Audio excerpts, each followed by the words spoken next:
Hey les Phoenixous, ici le Phoenix. Aujourd'hui, nouveau débat qui portera sur la série Naruto.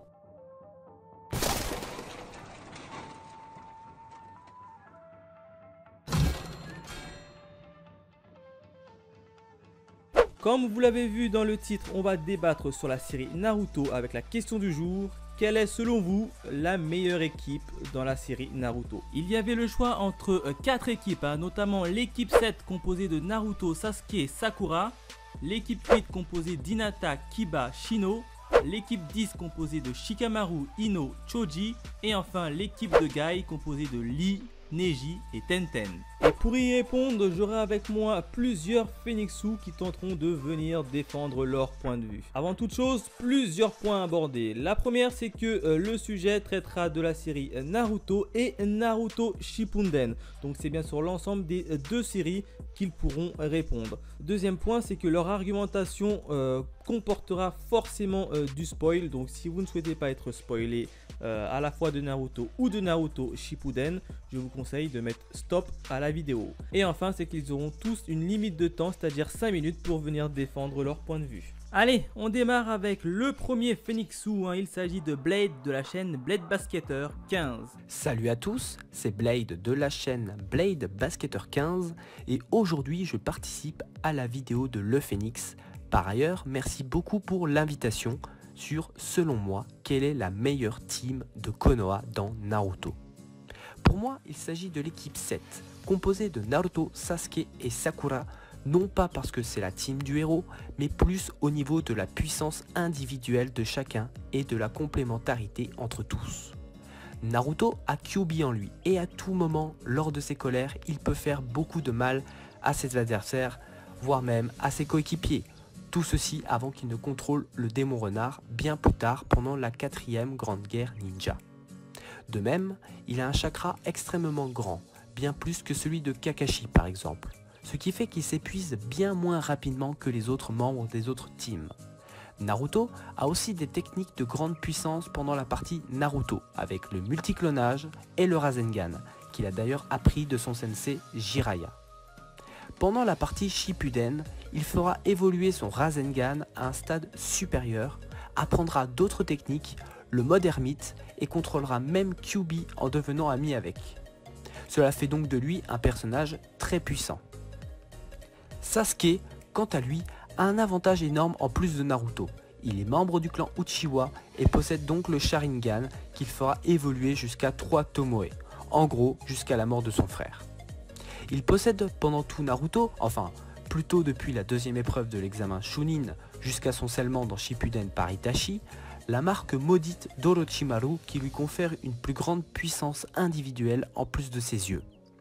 Il a également appris de Kakashi le Chidori, technique Raiten extrêmement puissante n'étant réellement utilisée jusqu'à son paroxysme grâce au Sharingan, sinon elle est incomplète. Bien plus tard dans la série, il aura le Mangekyo Sharingan, le Mangekyo Sharingan éternel après s'être greffé les yeux de son frère, puis le Rinnegan dans un de ses yeux.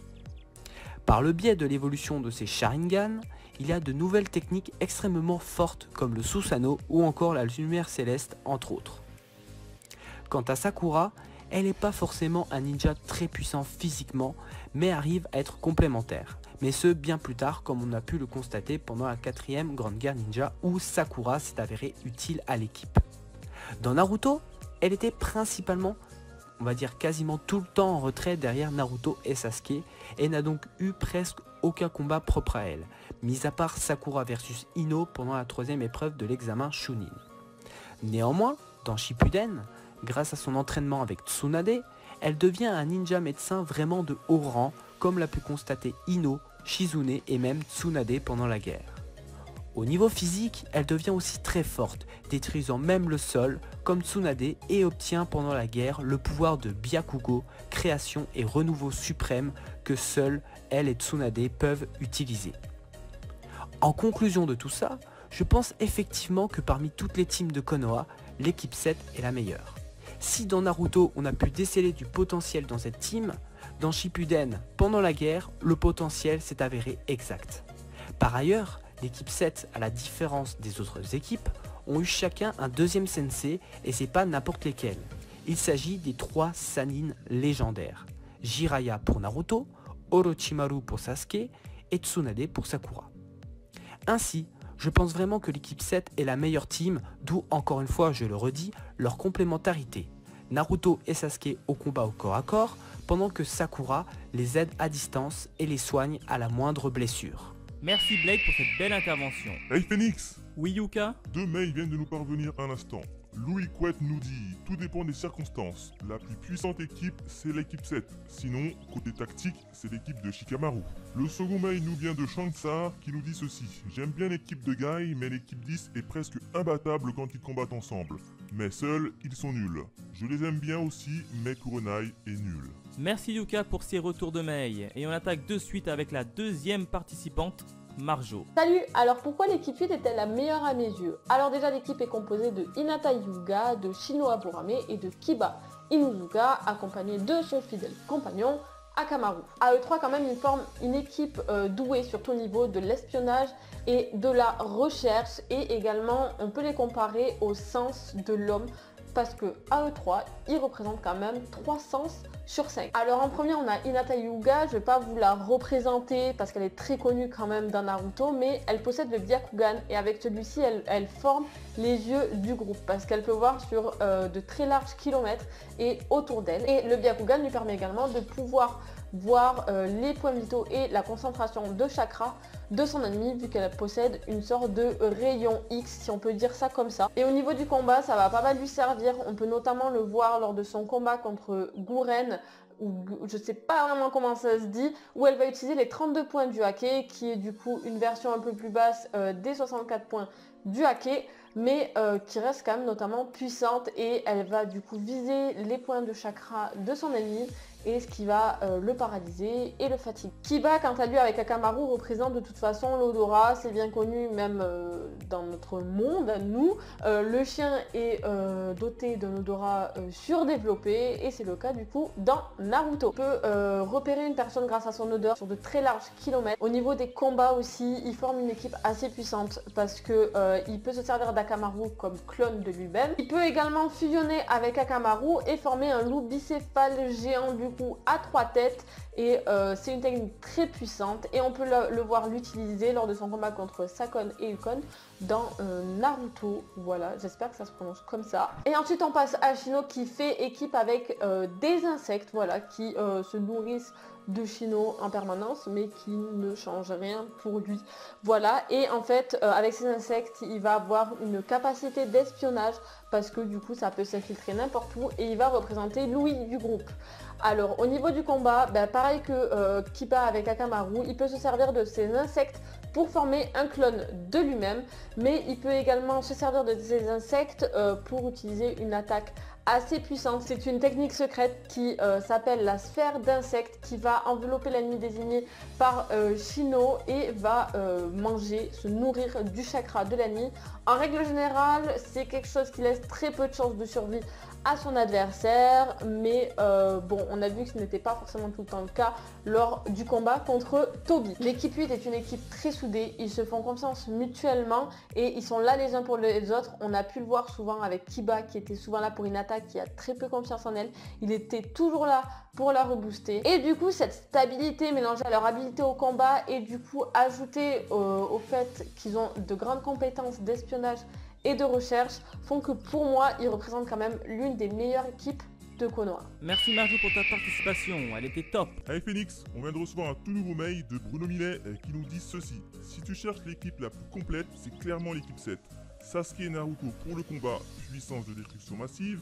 Naruto en mode chakra de Kurama pour le sensoriel, Sakura pour la médecine, Sasuke pour les illusions, Susanoo et l'avatar de Kurama pour la défense, Kakashi avec Kamui pour le soutien, plus Naruto avec sa capacité à distribuer son chakra, puis seulement Naruto après la 4ème GGS, Naruto et Sasuke et Sakura pour les invocations, si on inclut Sai pour les attaques aériennes, sinon l'invocation Faucon de Sasuke, plus le pouvoir de Tendo de Sasuke et le Senjutsu de Rikudo de Naruto. Merci Yuka. Et on termine avec le dernier participant, Nel.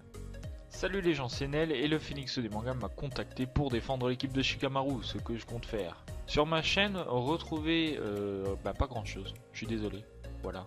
À part 2-3 trucs de temps en temps, hein. Ça m'arrive, je fais des petits quiz, hein, des petits blind tests, des petits trucs, je sors des trucs à gauche à droite, ça régale. Sinon j'ai une chaîne secondaire où je joue et je filme et c'est cool, yes. Pourquoi l'équipe 10 est la meilleure équipe? Déjà on a Shikamaru, le mec qui maîtrise les ombres. C'est pas mal quand même. Il y a Choji, lui, bon, littéralement il écrase la concurrence, hein. Et Ino, prend le contrôle de ton corps. Donc déjà à partir de là, je pense que t'es mal barré. Et puis faut pas oublier Azuma qui quand même s'en est occupé à un long moment. Et face à eux, on a qui? On a une équipe comme l'équipe de Guy. Par exemple avec Neji, Rock Lee et Tenten. Bah c'est pas glorieux, on va pas se le cacher, hein. Rock Lee, bon c'est quoi? C'est un ninja qui sait pas utiliser le ninjutsu? Yes, écoute, non. Tenten, bon faut peut-être qu'elle retourne à Shuriken School parce que visiblement elle a pas fini sa formation, la petite. Il y a Neji potentiellement qui tient la route dans cette équipe là, mais ça fait pas le poids face à l'équipe 10. Il y a l'équipe 8 aussi avec Hinata, Kiba et Shino. Je vais pas vous cacher, hein, l'équipe 8 elle vend pas du rêve. Entre Shino qui lui contrôle les mouches, Hinata c'est une pâle copie de Neji, on va pas se le cacher. Kiba il est pas trop mal, il combat bien avec son chien, hein, mais techniquement il est plutôt costaud. Mais pareil, on juge une équipe et là l'équipe est juste nulle. Alors Naruto, Sakura, Sasuke, c'est l'équipe 7 de la blague, on va pas se le cacher, hein, parce que Sakura, à part la fangirl sur Sasuke, elle sait faire que ça. T'as Sasuke qui lui, il veut juste se la jouer un petit peu perso, puis au final, c'est totalement ce qu'il a fait tout le long. Et Naruto, le petit gars complètement jaloux de Sasuke, qui vole pas bien haut et qui a pas beaucoup de talent, si ce n'est aucun. Donc ça vole pas très haut cette affaire-là.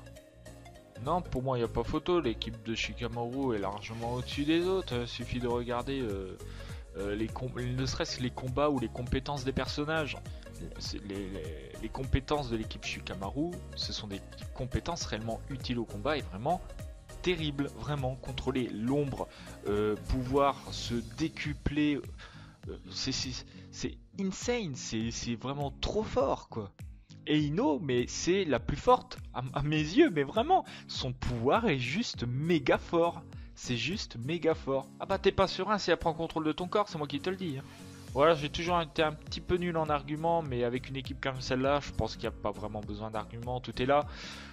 Moi sur ce, je vous laisse avec le Phoenix et les autres, et voilà. Et je vous dis à la prochaine. Allez, bisous. Merci Nel pour ta participation. Yuka, un dernier mot avant qu'on parte? Oui Phoenix, on a reçu 2 nouveaux mails. La première nous provenant de Estelle qui nous dit ceci. Je trouve que la 8 est bien complète. T'as de la traque, des dégâts, Hinata avec des bases de soins dans Shippuden. Et enfin le second nous provient de Paul qui nous dit ceci. L'équipe 7 reste la meilleure, la 4ème guerre l'a prouvé. Merci Yuka, c'est avec ce dernier mail qu'on va conclure l'émission. Hein. Bien évidemment, je remercie tous mes participants d'être venus et d'avoir participé à ce nouveau débat. Hein. Bien entendu, cela reste leur avis et leur avis propre, donc respectez-les. Vous pouvez néanmoins me dire pour vous qui est la meilleure équipe de Konoha dans les commentaires. Sur ce, on se dit à très vite mes Phoenixous.